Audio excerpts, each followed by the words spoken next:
थोडी सागर निळाई, थोडे शंखनी शिंपले, कधी चांदणे टिपूर तुझ्या डोळ्यात वाचले.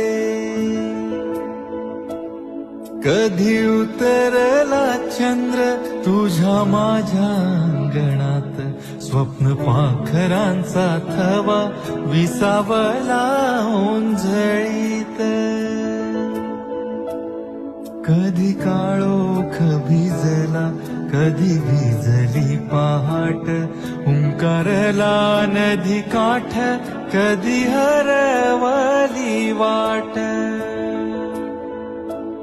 वाऱ्या पावसाची गाज काळी भासतच दाट, कधी धुसर धुसर एक वादळाची वाट.